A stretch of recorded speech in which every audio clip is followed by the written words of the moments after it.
Hello everybody, I'm Lorii Abela, your Asian matchmaker and soulmate expert. Welcome to tonight's episode of Matchmaker Secrets, where we talk about love, dating, and relationships, and of course, matchmaking. Sometimes you come across people who are in love with somebody of a different fate. So it cannot be stopped. It happened to me before, but I got scared, so it didn't work out for me. But for somebody who made things happen, it's very special. So our guest tonight is Sarah Can.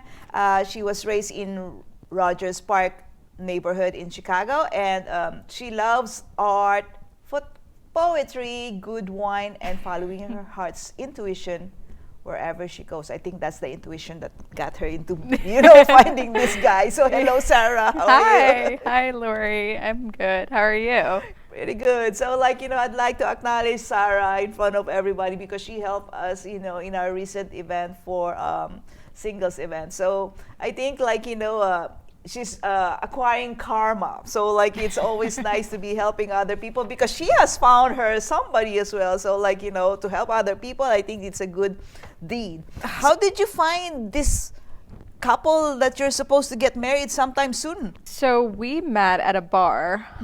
We met at a dive bar in Rogers Park. I was a week before I had to move back to college, to Michigan State. And, I was with my girlfriend and, we were having wine and we were chatting. And she really just wanted to stay in. And I was like, no, let's go out.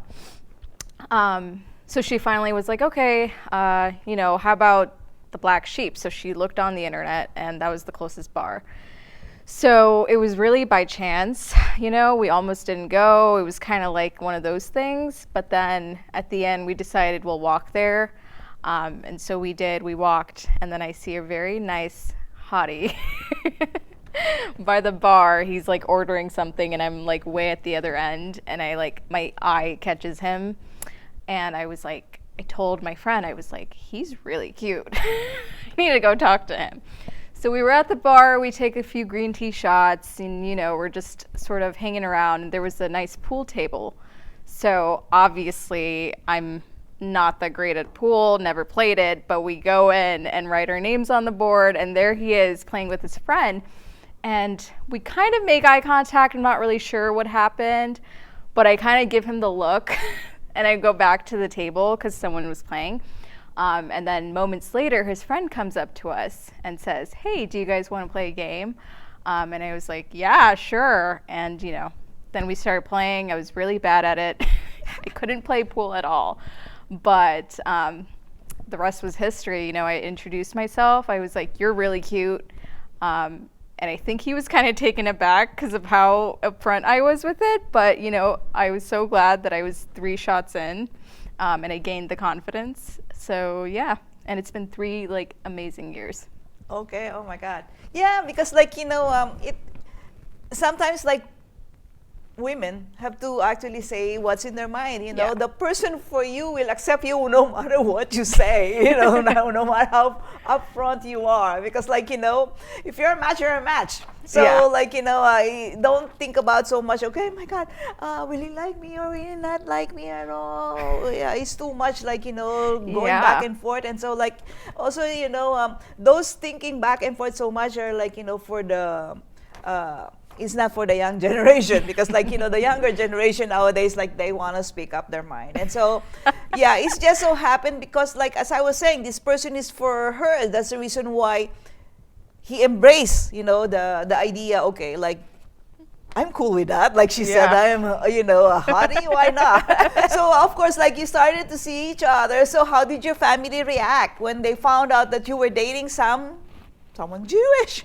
Yeah, so my parents are very strict Muslim. They were born and raised into the religion, very strict. Nothing, outside of that. And I don't really think someone outside of that came. So, I was tiptoeing around it at first. I was like, I'm seeing someone.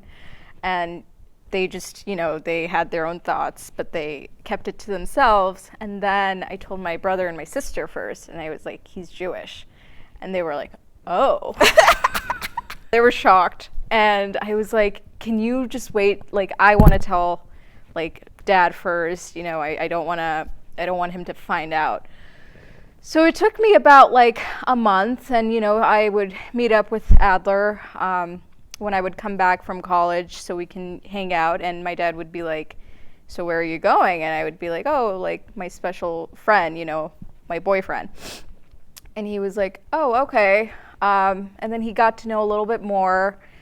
And then he found out eventually through my siblings that he's Jewish. So he was like, so how did your date go with the Jewish boy? And I was like, well, he's a person, it went well. And then my mom found out, and they were good on not to, show a lot of emotion, so they kept it to themselves. I'm sure they had to talk about it, and they had their own, concerns. But they were very good on not making me feel uncomfortable, because they know that when I choose something, it's, that's how it's going to be like, and they have to accept it. And frankly, I have tattoos, I've gotten a lot of things. I came out to them that I'm not Muslim, so there was a lot of changes that they had to get used to. So me being with a Jew is like, that was like on their next list almost. But your parents are therapists? Is that what it is? They're Muslim. So No, are they therapists? No, so my dad, he's a dental technician. Oh, okay. He recently retired, and my mom's an accountant. Oh, okay, So- all right. Yeah, because like for some reason I thought that, you're a family of therapists. Oh, I want to be a therapist. Oh, okay, okay. I wish my family was therapists, Okay, all right. actually.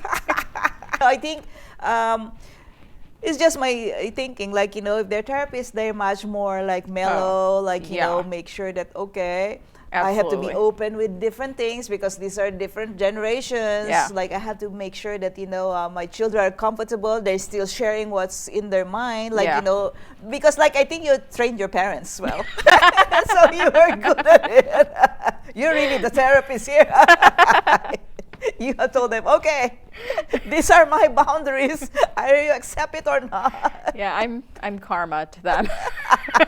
They have to accept all the hard stuff. Okay, all right. So I know that you said you're not practicing, but I could have asked you what are the cultural traditions which are important for you to integrate in your wedding. But for them, like do you think like they will say to you like, okay, can you incorporate this a little bit? Yeah, so I definitely think they want to be nosy, and they're Indians, so they definitely want some sort of say. But obviously, I'm a huge believer in common ground, so I don't want to strip away from my culture. I definitely think they want me to wear henna, and for Indian culture, we wear red as the bride. I don't know if I want to wear red, but maybe I'll have some sort of Indian pieces here and there, I'll do my hair in a certain way. I think food too would be a huge thing. Yeah. Like they, for instance, they don't eat pork. Uh-huh. So if there's no good Indian food at the wedding, they're not going to come to the wedding. Oh. So I think I need to have like Indian food, Indian music, Indian something, so they're invited and they feel safe. Okay, all right. Bollywood wedding. There you go. Okay, I'm excited about it because like I've seen it in a lot of movies. Because Yeah, I I know. like Bollywood movies because it seems Over like the it's top. fun. Like Yeah. and they're always singing and dancing. Over the top, always colorful. So do you think you're gonna have like long week of wedding? Well, we live in America, so I don't know if our wallet's gonna be okay with it. If my dad wants to pay for it. What is the Then tradition? yes. What's the tradition? So there's 3 different ceremonies. Okay. And it expands over like a week or 2 weeks. So the first one would be, you get to meet the parents. So it'd be at the house, there would be a lot of sweets, there would be even a ring. There's like 4 different rings. Oh wow! Wow! Oh my God! 4 Cha-ching! different times to put on a ring. So there's that, and then you do something called Mendi, which is like a henna party. and you get, all your girlfriends, all your, it's not just women, but, all the friends and family. And you just put on henna. All right. You do each other's henna. Usually it's out, at your house or something. It's not too big. And then the wedding finally happens. And that's like the big party, takes on since like 6 p.m. to like 4 a.m. Usually goes on. Wow. Yes, it goes on very late. Oh my God. They're all night owls. Oh, wow. So that's the wedding, and since that's not enough, they do a after wedding ceremony, which is to celebrate the husband and wife, which would be the second or third day. And they just celebrate that they had the night together and that they're married and, etc. And they walk down the aisle together, and it's very cute. But yeah, there's a lot of parties and ceremonies for the same reason. Oh, like, who wouldn't want to be invited? Because like it's a whole, widow celebration, like partying. 3 different gifts. But no, really? 3 different gifts? So, but nobody gets married in Ramadan, right? Well, I don't think they want to. Because like people are fasting, they don't want to be partying. Yeah, they don't want to, well, also, I want to have alcohol in my wedding. Okay. I love a good wine and I love a good like martini, and so I think in order to respect my family who don't drink, I wouldn't want to do it during Ramadan when they're all fasting, and then you have the other side drinking and eating. Let me ask you though, are you consider having a Muslim, a Jewish, or a fusion of both wedding? So, culturally, I'm still Indian. Even though I'm not Muslim, I'm still in my roots. And I do think I love the food. I love the music. I think the outfits are very beautiful. So I definitely want to have some parts of Indian. I love, Jewish traditions as well, especially like the chair thing. That's right. They get in circles and they put the chair. Are you I really ready? want to do that. Are you ready? I really want to. You want to stand up on the chair? Yes. I've always wanted to do it. I've seen it in movies so many times, and I'm like, God, that looks so fun. So I have someone Jewish to do it with. So I want to incorporate, some Jewish traditions and, Indian culture, like a fusion, and see what happens. I think you manifested your husband because like you are interested with a Jewish wedding, like, and then they're gonna sing like Haba Nagila. Oh my, no, they also have their own music, Oh yeah, they do. Yeah, their music's fire. So good. For you, what do you think is the most important for your parents to have been included in that wedding ceremony? I think it's important for them to sort of, when like the bride walks in, I think for my dad, it's important for him to carry me down the aisle and kind of like give the hand to the husband. It's very weird. Like, I'm not an object, like don't sell me, but to them, it's like symbolic that she's moving from this household to the next. Oh.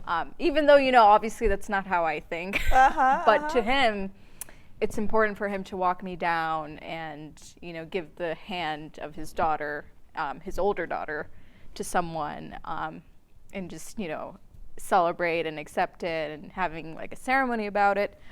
Other than that, I think maybe like carrying on different ceremonies. So like I said, the 3 parties, I think he wants to see me, in different stages before he like accepts that I'm married. Or maybe he just wants to party. He loves parties. Oh. So I think that's why he wants to have 3 different weddings, but I'm not sure. Oh my God. Okay, so that's 3 already different parties, same wedding. All right, that's his already in his mind. Okay, all right. Yeah. So because like it seems like the parents are really in the ceremony, but is there participation as far as budget is concerned with the parents, or there's nothing like that? Oh, so just like culturally speaking, in the past, it's always been like the bride has to kind of deal with part of the ceremonies, and the groom has to deal with part of, other expenses. So from what I've heard, it's always been like a 50-50 from both parties, which I think is fair, there is a lot for one person to handle all of it. Yes, three events. Oh my God, that's events, a lot. Which I don't know if I want to have that, but Yeah. I think one event here in America is already like a lot. Okay. So definitely help from, the bride and the groom, because at the end of the day, it doesn't have to be so extravagant. It's about the couple being married. So if both parties can help out, that would be amazing. Yeah, that's right. Are you the oldest? Are you the only child, the only female? So I'm the oldest, but I have a younger brother and a younger sister. Okay, so Yeah. they're still in their 18s? Yeah, teens? my brother just turned 18, Okay. and my sister, she's going to turn 16 on March 4th. Okay. It will take a while for them to get married. Yes. Okay. Yeah. So like you're the very first that they're gonna be giving away. Yeah. Oh my God. Yes. I'm sure it's nerve-wracking to them. Like, Oh, they've yeah. seen you like a baby, and then now, oh my God. Yeah. Yeah. I know. I mean, I think, and deep down, they want that, because my parents got married so young. My mom, although I don't want to get married young, but my mom, she got married at 19, Okay.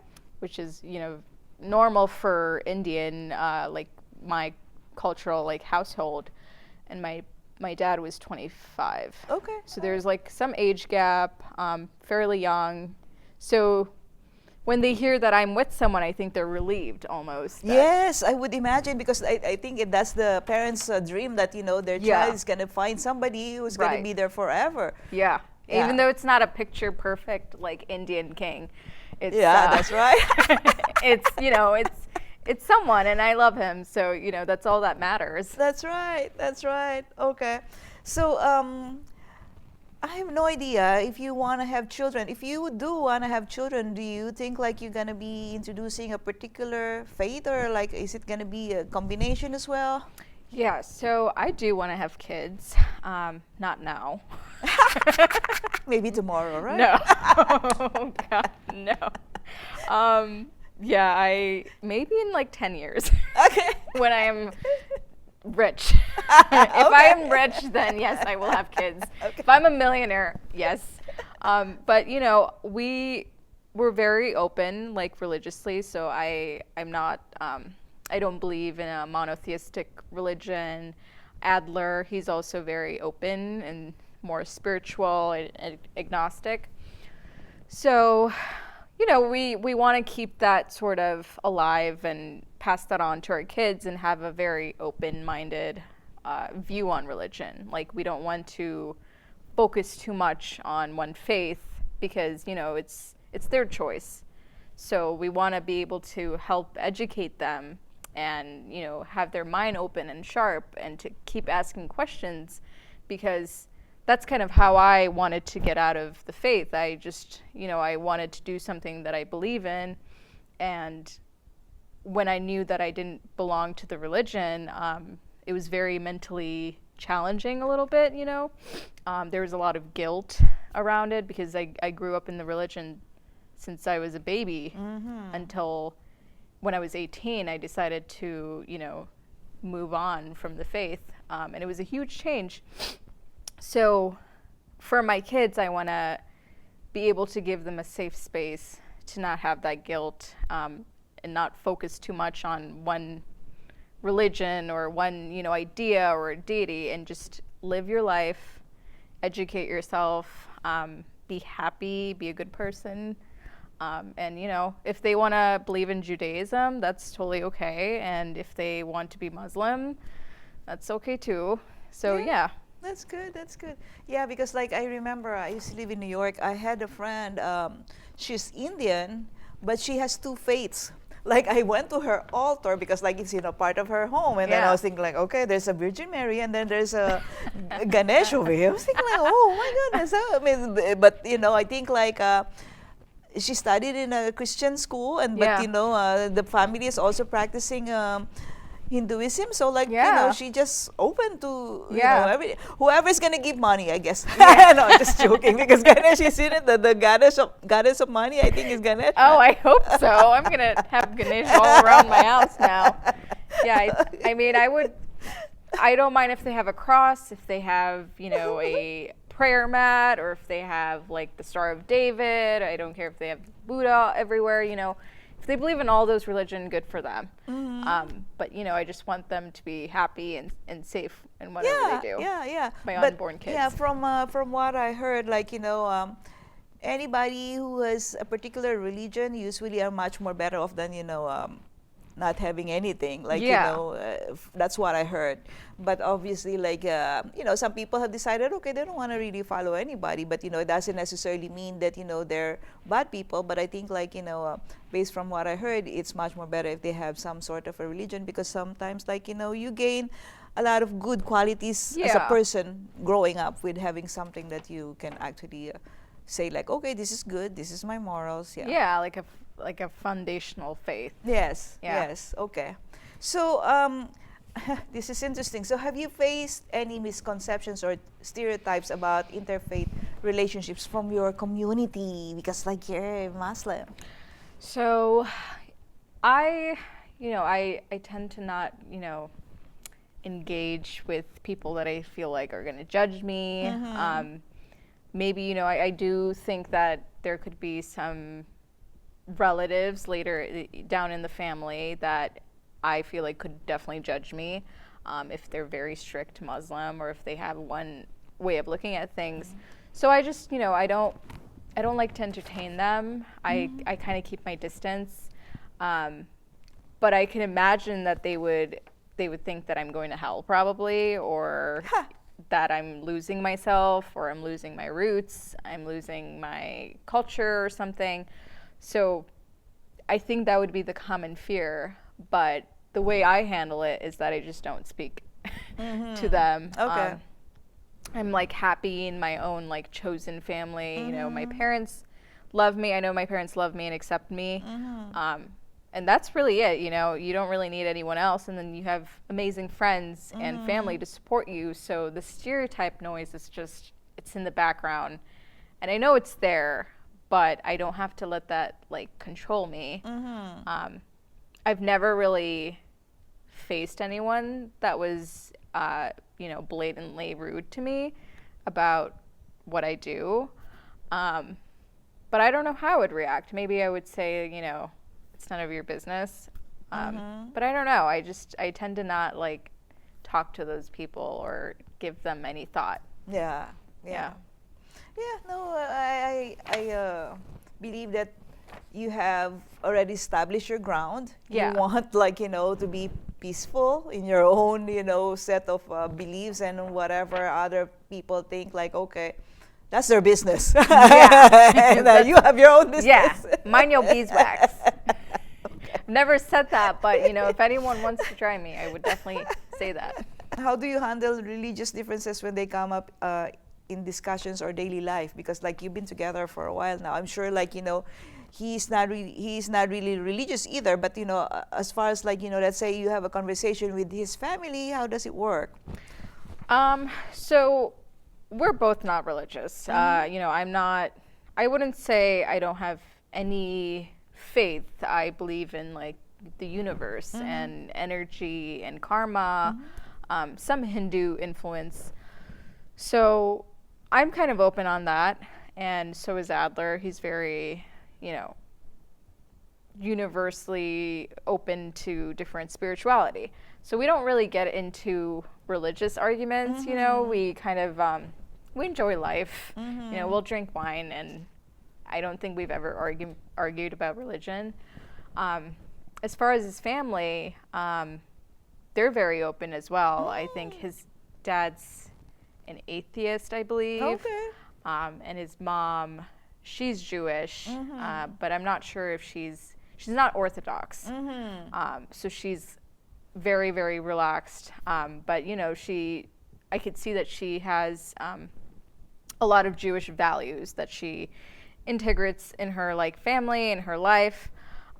So, you know, she'll teach me different history and different practices. She'll tell me about, you know, Seder. We'll come over for like Passover dinner, and we'll learn about the history part of the religion. Okay. So it's always, you know, fascinating. You know, it's always interesting to learn about because, you know, growing up,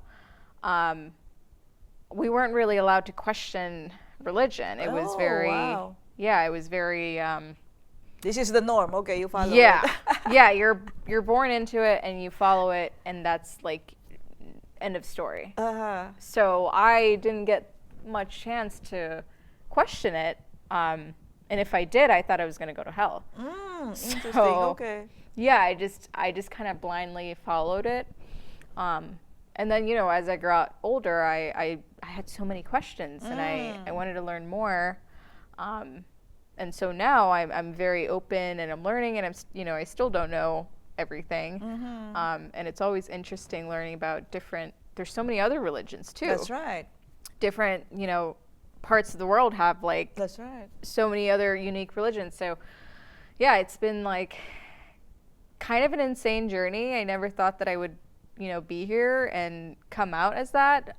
But I do not regret it at all. All right. Okay. So when did you started to space yourself from being a Muslim?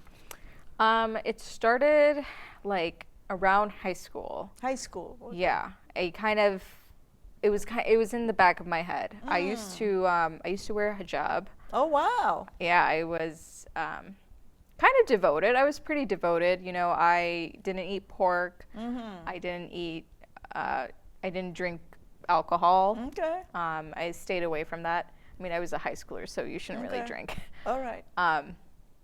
So as I got older, you know, I just didn't feel like, you know, wearing a hijab fit my identity. You know, I would look in the mirror and I didn't feel like myself. Yeah, because you have nice hair. You know?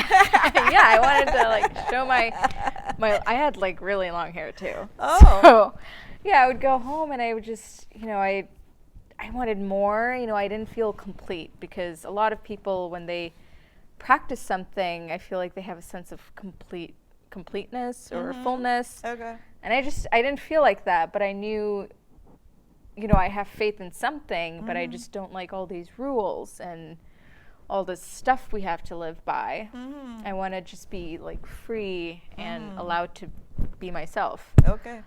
So I took the hijab off, and kind of entertained the idea of leaving the religion, but I was scared and unsure, mainly because, you know, I didn't really know what to do and where to start. So I reread the Quran about 3 times. I did it in 3 different languages. Wow. I read it in Arabic first. Didn't really stick because I'm not super fluent in it. So then I read it in Hindi. Oh. Like the translation, and then I decided to read it in English. All right. So I did some research, and I had this calm feeling that I don't want to keep practicing. Okay. And that it's, you know, it's not for me. So by the time I got to college, I respectfully, you know, left the religion, and then I had my first drink. All right. Okay. All right. So you have stopped praying 5 times as well. Yeah. It's a lot of work. Yeah. Yeah. Because like I went to Turkey, and so like you will hear, like, you know, the sound of like calling to prayer early in the morning. My God, yeah. We're still in bed. What's going on? Yes. Oh my God. Yeah. And then like that was when we went to there, like in Israel. We went to Israel. It was Ramadan. And so, like, you know, some restaurants are closed. Oh, wow. Yeah. Was it in Turkey? I think in Turkey that it was Ramadan. And that's the thing. Like, you if you're not used to it eating so late, you have to match something. You were forced to fast then. I know, right? You have to eat really, really late. Yeah, but, you know, it was fun seeing those people, you know, who has actually done the fast for the day, and then like they have tons of food. I know. Yeah, it's so funny because it's about fasting away from food. However, it's like the most like it's filled with so much food. Okay. It's like the 1 month where everyone's cooking all sorts of things, like so many good stuff. And I feel like whenever my family does Ramadan, they always complain that they gained weight Oh, instead of like losing it. really? Yeah. Interesting. Yeah. Oh my God. Yeah. Okay. All 'Cause right. they're always like, they see all these great food and they just, they're gonna fast for hours, so they're Okay. just eating All right. for most of the Okay, time. all right. Yeah, Ramadan is coming soon, right? So Yeah. your parents are, of course, like practicing, right? Yeah, so my dad's sick, so he's not gonna practice. Oh. But my brother and my sister are, and they're very, my sister is excited. My brother, he's a teenager, and That's right. he wants to do it, but he's not as excited as my sister is. Okay. got She it. was sending me recipes on what to wow. make. Oh wow. Yeah. Wow. No, because like I think like your parents were very good in instilling the values in your family. That's the reason why she's excited about it. Yeah, yeah. It was, I remember when she first fasted, she was 9. Oh wow. And that was her choice. Oh, My parents were like, that's so young, you don't have to do it. But she was like, I want to do it. I am excited. I want to wake up late and eat at 4 a.m. and then not eat anything. So yeah, it was like a huge thing for her. And ever since then, she kept every fast, every Ramadan. Whoa. Yeah, she's always the Wow. first one to be excited. That's amazing. Anyway, so it was so good to have you over here, Sarah. So Thank you. I'm looking forward to Adler Planetarium. No, I'm just joking. I'm sure somebody has said that before. Oh, that's his band name, Adler and the Planetariums. Yeah, Adler Planetarium. We have that here. And so, yeah, for those people who are watching, if you're single and still wondering how to navigate love, and then if you are in a relationship and you have been in a relationship for a long, long time, we want to have you over here. And if you're also like a professional in the industry, we want to have you over here. Just give us a howler, and so we'll set you up, mic you up, and share your information of how you can help other people.